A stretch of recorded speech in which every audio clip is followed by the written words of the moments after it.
Hello, my name is Stacy Cobb, and I am going to share my evidence with you for Standard 3. Standard 3 talks about equity, inclusiveness, and cultural responsiveness. For guiding question number 1 states, how do effective leaders ensure that each student is treated fairly, respectfully, and with an understanding of each student's culture and context? The first video that I have shows the student speaks about their views and they share their opinions about questions being asked about the school. And one of the students that speaks here is the student government vice president. And she talks about Work Together Wednesdays that I have been implementing for next year and student government. I also in this video encourage other students to join student government so that we can hear their voices.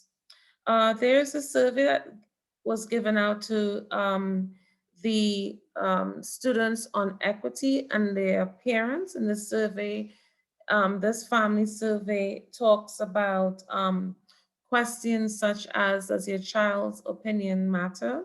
Is your child learning and feeling informed?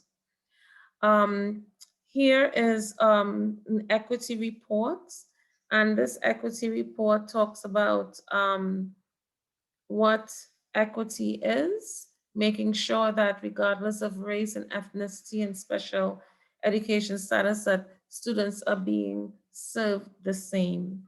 Based on this equity report, we look at the enrollment for special education, which is 21.3%, level twos of 43.7%, male 60%, etc. There is also, in addition to enrollment, we have a report here on graduation rates and um, achievement rates. Because of this equity report, we can see that the principal is going to put some money into the special ed department and also the finding a sped dean and a dean for the International Academy. And they use the equity report to do that. Here is some map alignments. As a leader, I work with the geometry team to ensure that our math goals are aligned. And these are examples of our map uh, examples of our map scores, um, dealing with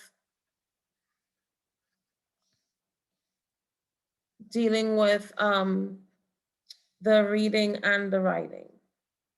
We use these map scores to make sure that our that we aligned with what students are experiencing. We bring in, for instance, more writing and in math and more application problems based on those scores. This is a video that I took with my peer about Work Together Wednesdays. This individual is going to be implementing Work Together Wednesdays starting in August, and we have been working together as on this topic.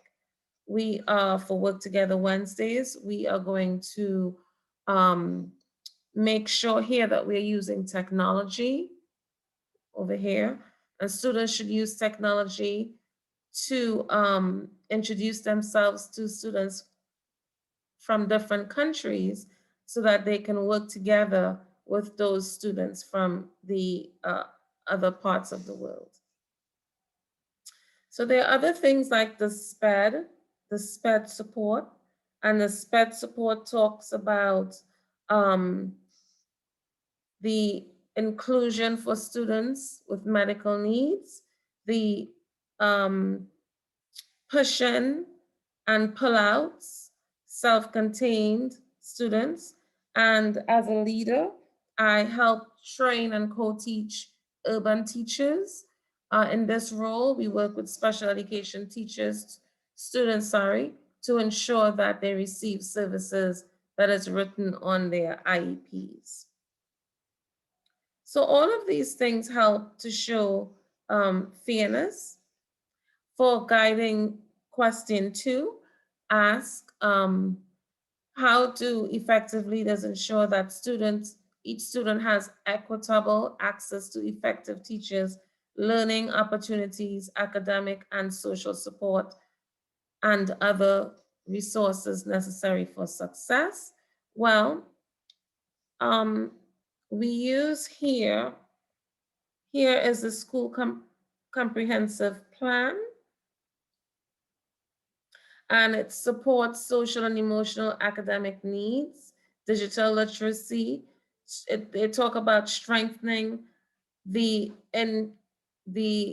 enrichment model for the lower schools, strengthen majors and students' pathways to college and careers, and graduation goals. So this is a culture of achievement. Here is a snapshot of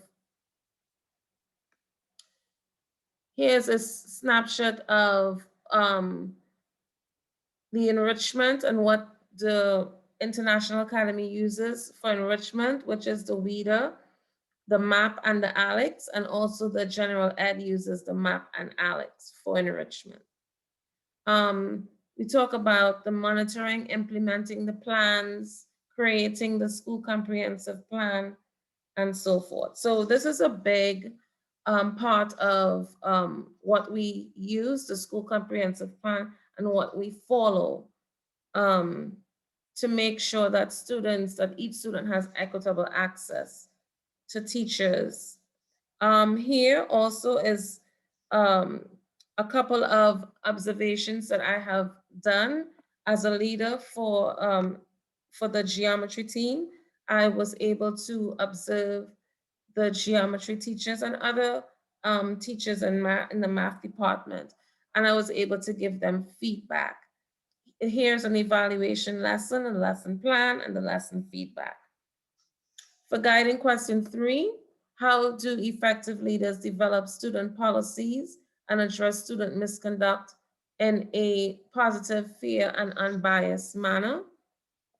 Well, I created an ethical code of conduct, and I also spoke to the dean for the International Academy. He spoke about a virtual room that was created, and next August, we are going to be using technology. Students are going to use technology and virtual instruction to complete work in those, if it's a virtual room or if it's the actual room where students would go for just in case they got suspended or pulled out of their classroom for misconduct, etc. So with that room, we will be able to make sure that students have access to their work, even if they're not in the classroom. Guiding question 4, how do effective leaders promote the preparation of students to live productively and contribute to the diverse cultural context of a global society?